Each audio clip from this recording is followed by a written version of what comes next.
Et tout de suite... Oh mon Dieu, les il y a eu un courriers du changement de... cœur Ah, j'ai avec pas vu. Émilie. Et c'est plus Florian. Oh, c'est incroyable. D'un coup, ça a fait pouf. Et ça a changé. Incroyable les effets. T'as vu, hein? Explosif. Bonsoir Bonsoir. à tous.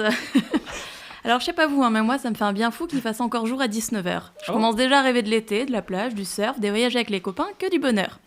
J'ai déjà changé toute ma penderie, sorti toutes les affaires d'été, et j'ai eu envie de pleurer en voyant qu'il allait faire 8 degrés en fin de semaine. Quand je vous interromps, t'es assis sur ma bouteille, non? T'avais pas...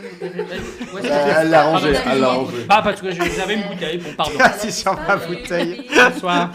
Ça va gifler, quoi. Alors aujourd'hui, j'ai pris un verre avec un copain et il me racontait qu'il n'arrivait pas à faire de rencontres, qu'il mettait toutes les chances de son côté, mais qu'il n'arrivait pas à rencontrer de nana, qu'il n'arrivait pas à vivre une belle histoire.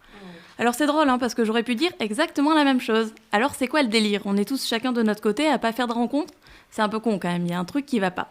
Si les mecs vous rencontrez personne et que nous les nanas on rencontre personne, qu'est-ce qu'on fait? C'est-à-dire que ceux qui font des rencontres, vous vous retrouvez tous au même endroit et vous nous laissez les autres un petit peu en galère, c'est ça? Impasse Je de sais pas, l'anus. hein. Peut-être. Pour ceux qui nous ont suivis.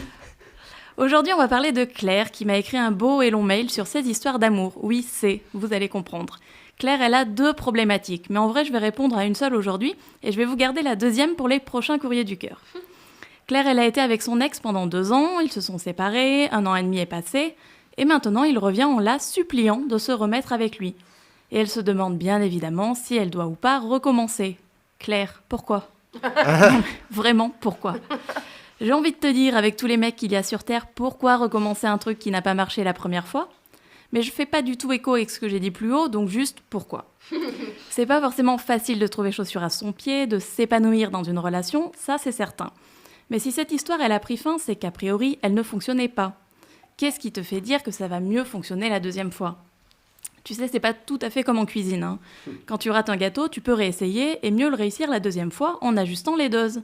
Mais ça, c'est une recette qui ne fonctionne pas forcément dans les relations. Parce que quand tu ajustes les doses d'une relation, tu risques surtout de la frustration, des remords et de bons argumentaires dans les prochaines disputes. Tu sais, en mode, de toute façon, t'as pas changé, je savais que ça marcherait pas, t'es toujours le même, ingrat, hypocrite, tu penses qu'à ta gueule. Donc non, le retour avec l'ex, pire idée du monde. Même quand il y a encore des sentiments, c'est rarement une bonne idée. Ou alors quand il s'est passé de très longues années, que vous avez eu le temps de changer chacun de votre côté, d'évoluer, et dans ce cas-là, c'est comme si vous étiez un petit peu 2 personnes complètement différentes. Mais 1 an et demi, à part changer de coupe de cheveux, je suis bof convaincue. Ou de changer de sexe, Peut-être.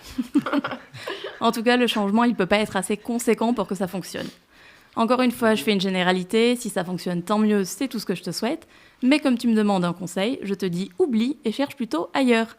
Et donc, on parlera du ailleurs dans les prochains courriers du cœur. Oh, Merci bravo. Mais Émilie. jamais une culotte Bravo. sale. J'adore tes mains. Pour lui écrire, c'est sur. Tu veux faire une photo? Oui, bien sûr. Émilie. Selfie. Pour lui écrire, c'est sur emily.pantouflexplosive@gmail.com. Et David a glissé quelques conseils également dans la chronique. Réécoutez, Oui, vous oui. verrez. Je glisse beaucoup.